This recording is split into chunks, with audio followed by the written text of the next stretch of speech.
दोस्तों, आज की ये कहानी राजा भोज और गंगू तेली की है। दोस्तों, ये कहानी बड़ी शिक्षाप्रद है। मुझे पूरा विश्वास है कि आपको ये कहानी बहुत पसंद आएगी।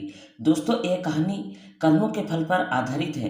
तो चलिए दोस्तों, कहानी को शुरू करते हैं। यदि कहानी आप लोगों को अच्छी लगे तो वीडियो को एक लाइक करके चैनल को सब्सक्राइब करने का कृपा करना। दोस्तों, राजा भोज एक न्याय राजा थे। वे अपनी प्रजा को पुत्र जैसा स्नेह करते थे। उनके दरबार में अनेक विद्वान लोग रहते थे। राजा बहुत चापलूस और चाटुकार लोगों से हमेशा दूर रहते थे। राजा भोज को उनकी प्रजा देवता के समान पूजती थी और उनका जय जयकार करती थी। राजा अपनी प्रजा के दुख तकलीफ का पता लगाने के लिए रात्रि में वेश बदलकर उनके घरों में आसपास घूमते थे, जिससे वो अपनी प्रजा को सुख दुख का सही से पता लगा लेते।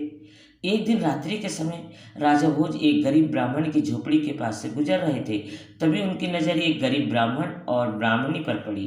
ब्राह्मणी की झोपड़ी में एक छोटा सा दीपक जल रहा था। वह ब्राह्मण अपनी पत्नी से कह रहा था कि अब मैं बहुत बूढ़ा और कमज़ोर हो गया हूँ। मेरे शरीर में अब इतनी शक्ति नहीं रही कि मैं अपने यजमान के घर पहुंचकर पूजा पाठ करा सकूं, और मेरा कोई पुत्र भी नहीं है जो मुझे कमा कर खिला सके। तो अब मेरे पास केवल एक ही रास्ता है कि मैं राजा भोज के दरबार में जाऊं।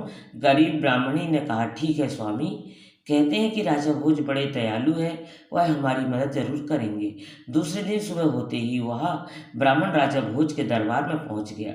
राजा का अभिनंदन करते हुए ब्राह्मण कहने लगा, महाराज, मैं 80 साल का बूढ़ा और कमजोर व्यक्ति हूँ। ऐसी दशा में खुद कमा नहीं सकता। कहते हैं कि बुढ़ापे का सहारा पुत्र होता है, पर मेरा दुर्भाग्य है कि मेरा कोई पुत्र नहीं है। अब ऐसी स्थिति में राजन, मुझे दो वक्त की रोटी भी मिलना मुश्किल है। राजा भक्त भोज ने उस ब्राह्मण की गरीबी का पता रात्रि में ही लगा लिया था। इसलिए राजा भोज ने 100 सोने और चांदी के सिक्के उस ब्राह्मण को दे दिए, और ब्राह्मण के पास अब इतना धन आ चुका था कि वह सुखपूर्वक अपना जीवन व्यतीत कर सकता था। ब्राह्मण बहुत खुशी खुशी घर पहुंचा और वो 1 रुपये संदूक में रख दिया, किंतु रात्रि में विचित्र घटना घटी। सुबह जब ब्राह्मण संदूक खोला तो सारे रुपए गायब थे। ब्राह्मण सोच में पड़ गया कि उसके घर के दरवाजे सुबह तक बंद थे, कोई व्यक्ति घर के अंदर आया भी नहीं, तो रुपए कहाँ चले गए। वह ब्राह्मण व्याकुल होकर सुबह दूसरी बार राजा भोज के दरबार में पहुंच गया और रात का सारा हाल बताया। राजा ने उसे दूसरी बार भी 100 सोने के सिक्के दिए। ब्राह्मण बहुत खुश हुआ। अब ब्राह्मण उन रुपयों से अपना नया मकान बनवा सकता था, किंतु होनी को कुछ ही मंजूर था। ब्राह्मण रात्रि को गहरी नींद में सोया था। उसने स्वप्न में देखा कि राजा भोज उससे कह रहे थे कि ब्राह्मण देवता, राजन पर बहुत बड़ा संकट आ गया है, इसलिए वह रुपये लेने आया हूँ जो मैंने सुबह तुम्हें दिए थे। ब्राह्मण ने खुशी खुशी से वह रुपया राजा को लौटा दिए। जब सुबह हुई तो ब्राह्मण ने देखा आज भी संदूक से वह रुपये गायब थे। ब्राह्मण के कुछ समझ में नहीं आ रहा था कि स्वप्न में लौटाए गए सचमुच रुपये कैसे गायब हो गए। और ब्राह्मण सुबह राजा भोज के दरबार में पूरा पहुंचा और रात्रि को सारा वृतांत राजा के सन्मुख कह दिया। राजा घोर आश्चर्य में पड़ गया, वह चकित था। राजा ने अपने कोषाध्यक्ष को आदेश दिया कि 100 सोने और चांदी के सिक्के ब्राह्मण को पुनः दिया जाए। राजा की आज्ञा का पालन हुआ। ब्राह्मण खुशी खुशी घर पहुंचा, लेकिन राजा भोज ने विश्वास कर लिया था कि वह आज रात्रि खुद ब्राह्मण की कुटिया के पास पहुंचकर सब कुछ अपनी आंखों से देखेगा। रात्रि में राजा जब ब्राह्मण की कुटिया के पास पहुंचा तो रात्रि के तीसरे पहर की घटना देखकर राजा हैरान था। राजा ने देखा कि बिल्कुल उसी की शक्ल सूरत के व्यक्ति ब्राह्मण की कुटिया में पहुंचकर वह रुपये वापस मांग रहा है। राजा भोज ने जब यह देखा तो राजा से रहा न गया। राजा अपने उस हमशक्ल व्यक्ति के पास पहुंचकर कहने लगा कि महाशय, आप कौन हैं जो इस महान गरीब ब्राह्मण को दुखी कर रहे हैं। आप राजा नहीं हैं, राजा तो मैं हूँ। आप इस तरह से क्यों इस ब्राह्मण को दुखी कर रहे हैं और मुझे बदनाम कर रहे हैं। राजा के उस हमशक्ल ने राजा से कहा, राजन, आप नहीं जानते कि यह निर्धन ब्राह्मण अपने किए गए कर्मों का फल भोग रहा है। इस ब्राह्मण के रुपया या तो गायब हो जाएंगे या इससे बना मकान गिर जाएगा। यह इन पैसों का उपयोग नहीं कर पाएगा, क्योंकि सुख इसके भाग्य में है ही नहीं। राजन, हर व्यक्ति को उसके लिए किए गए पूर्व कर्मों को मिलता है। इस ब्राह्मण की निर्धनता उसके पूर्व में किए गए कर्मों के कारण ही मिली है। राजा भोज ने कहा, इसमें कोई संशय नहीं है महाराज, लेकिन मैं आपसे विनती करता हूँ कि इसे कोई दंड न दें। इसकी करने का दंड मैं भुगतने के लिए तैयार हूँ। राजा ने बहुत अनुनय विनय किया। तब राजा को वह अमशक्ल कहने लगा, राजा, होनी का दंड तो सबको मिलता है। मनुष्य कर्मों और भाग्य का गुलाम है। तुम्हें भी अपने पूर्व में किए गए कर्मों का फल भोगना पड़ेगा। इससे कोई बच नहीं सकता। इस दुनिया में सबको प्रकृति से लड़ना पड़ता है। यह प्रकृति है, सबको अच्छा और बुरा अवसर प्रदान करती है। कर्मों का खेल बड़ा विचित्र है। यह देखकर राजा का हमशक्ल गायब हो गया। एक दिन राजा अपने सबसे तेज और ताकतवर घोड़े पर सवार होकर जंगल में शिकार खेलने निकल गए। राजा के साथ कुछ सिपाही भी थे। दिन शिकार की तलाश करते करते वो अपने राज्य की सीमा पर पहुंच गए। राजा के सिपाही पीछे छूट गए। तभी उस घोड़े ने एक ऊंची पहाड़ी से छलांग लगा दिया। राजा भोज लहू न होकर घोड़े से गिरकर मूर्छित हो गए और उनका मुकुट भी गिर गया। राजा भोज को जब होश आया तो उन्होंने देखा कि वह पड़ोसी राजा के सिपाहियों के कब्जे में है। सिपाहियों ने पूछा कि तुम कौन हो, यहाँ कैसे आए हो? राजा की जुबान बंद हो गई और राजा ने कोई उत्तर नहीं दिया। इस पर सिपाहियों ने राजा को हमलावर शत्रु समझकर मारा पीटा और घायल करके नगर के बाहर सुनसान जगह पर फेंक दिया। तभी उसी राज्य का रहने वाला गंगू तेली उधर से गुजर रहा था। उसकी नज़र राजा पर पड़ी और घायल राजा को उठाकर अपने विडंबना ही राजा को गंगू तेली के घर पहुंचा दिया। गंगू तेली ने राजा को मरम पट्टी करके राजा का स्वस्थ कर दिया। राजा को जब होश आया तो राजा ने अपने जीवनदाता को देखा, लेकिन राजा तो बेजुबान हो चुका था। गंगू तेली राजा को देखते ही समझ गया कि वह कोई कुलीन व्यक्ति है जो भाग्य का मारा है, इसलिए इस शत्रु समझकर पीटा गया है।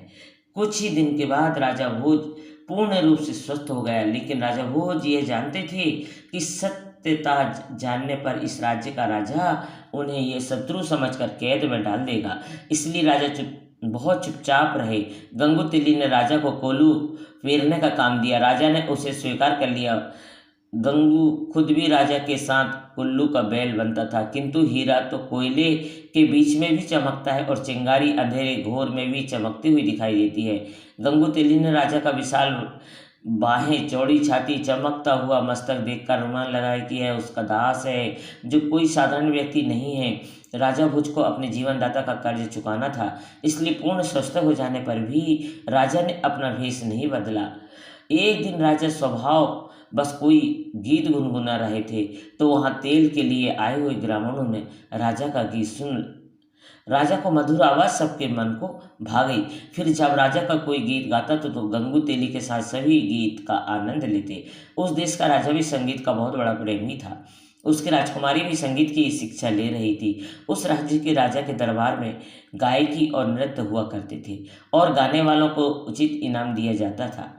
उस राज्य के राजा के दरबार में संगीत का विशाल आयोजन था। सबसे अच्छे संगीत को चुना जाना था।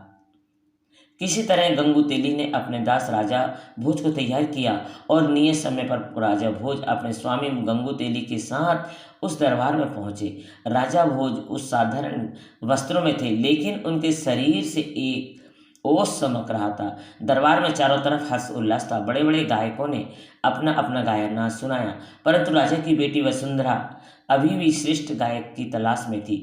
अंत में कोने में बैठे हुए गंगू तेली ने राजा भोज की तरफ इशारा किया। राजा भोज ने खड़े होकर ही चारों तरफ हाथ जोड़कर अभिनंदन करके मंच की तरफ चल दिए। राजा भोज ने गंगू तेली के नौकर के रूप में अपना परिचय दिया और बीड़ा उठाकर गाना शुरू किया। दरबार में बैठे हुए सभी लोग मग्नमुग्ध हो गए। चारों तरफ से वाह वाह की आवाज़ें आने लगी। राजकुमारी चिल्लाते हुए कहने लगी, महान गायक, श्रेष्ठ गायक। पहली बार खुली सभा में राजकुमारी को इस तरह चिल्लाना राजा और दरबारियों को बड़ा अजीब लगा।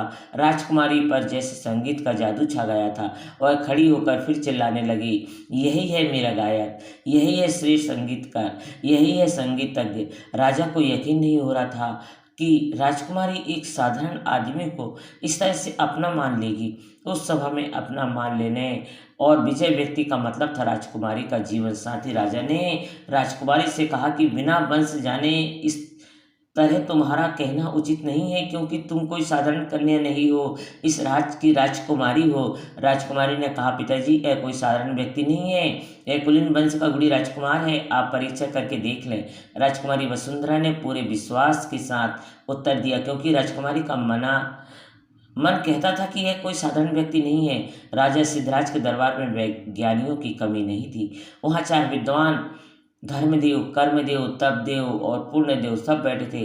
राजा ने दरबारियों को संबोधित करते हुए कहा, विद्वानों, हम सभी शिवक का परिचय, इसके गुणों को नहीं जानकर हम 4 विद्वान ही उस श्रेष्ठ गाय को चुनाव करेंगे जिससे वसुंधरा पसंद कर सकेगी।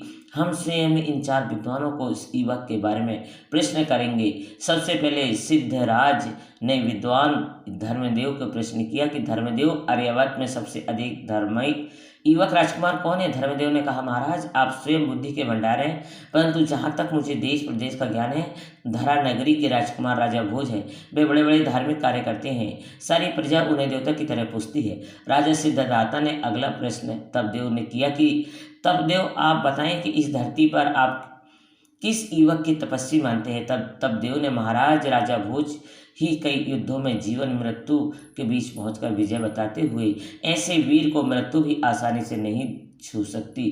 राजा सिद्धराज ने तीसरा प्रश्न कर्मदेव से किया कि आप बताएं कि इस धरा पर युवक के कर्म अच्छे हैं।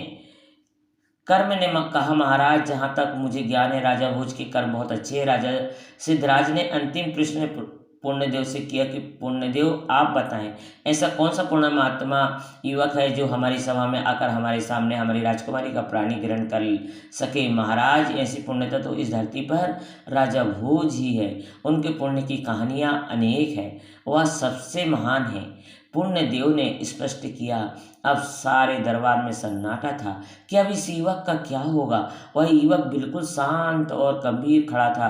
राजा ने उस युवक से पूछा कि तुम अच्छे कलाकार अवश्य ही हो, परंतु हमारे सभासदों का निर्गुण सुन लिया होगा। हमारी बेटी न जाने कैसे अचानक दरबार में अभद्रता क्यों कर डाली। हमारी बेटी केवल राजकुमार भोज को ही अनुकूल है। हमारे विद्वानों के अनुसार राजा भोज में चारों गुण, धर्म, कर्म, तप और पुण्य मौजूद है। उस युवक ने कहा, नहीं महाराज, हमारे दुष्ट क्षमा करें, भोज के गुणों से भी बड़ी शक्ति है जो महान व्यक्तियों को भी अपने बस में रखती है। राजा सिद्धराज ने चिल्लाते हुए बोले कि तुम हमारे विद्वान का अपमान कर रहे हो। क्या धर्म, कर्म, तप और पुण्य से भी बड़ी कोई शक्ति है? युवक, तुमको नहीं पता हमारे विद्वानों का अनादर करने का दंड क्या है? वही युवक बोला, महाराज दंड तो बुरे कर्मों का मिलता है, सत्य बोलने पर नहीं, सत्य बोलने पर तो इनाम मिलता है। युवक की बात सुनकर भरी सभा में ठाके गूंज उठे।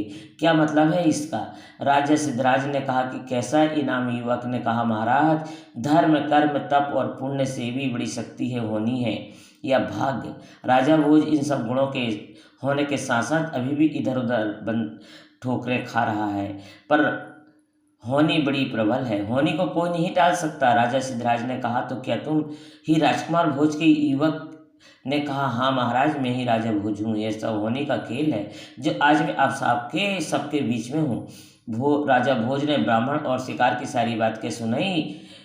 और महाराज, आपके सैनिकों ने तो मुझे मार कर फेंक दिया था। यह तो भला हो मेरे जीवन में दाता गंगू तेली को, जिन्होंने मेरे प्राण बचाए। मैंने इन्हें ही अपना परिचय न देकर इनकी दास्ता को स्वीकार कर लिया। सारी सभा में हर्ष माहौल हो गया। पूरी सभा में राजा भोज की जय जयकार होने लगी। इसी के साथ राजकुमारी वसुंधरा ने राजा भोज के गले में जयमाला डाली और विवाह किया। राजा भोज का विवाह पूरे विधि विधान के साथ हुआ।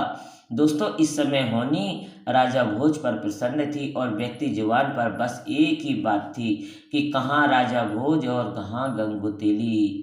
यह कहानी यदि आप लोगों को पसंद आई हो तो वीडियो को एक लाइक करके चैनल को सब्सक्राइब कर लेना, क्योंकि हमारे चैनल पर आपको इस तरह के ज्ञानवर्धक वीडियो देखने को मिलेंगे। हर वीडियो में कोई ना कोई एक अच्छा संदेश छिपा होता है जो आपके जीवन में बहुत ही काम आने वाला है दोस्तों, इसलिए चैनल को सब्सक्राइब करने की जरूरत कृपा करना। जय श्री कृष्ण। राधे राधे।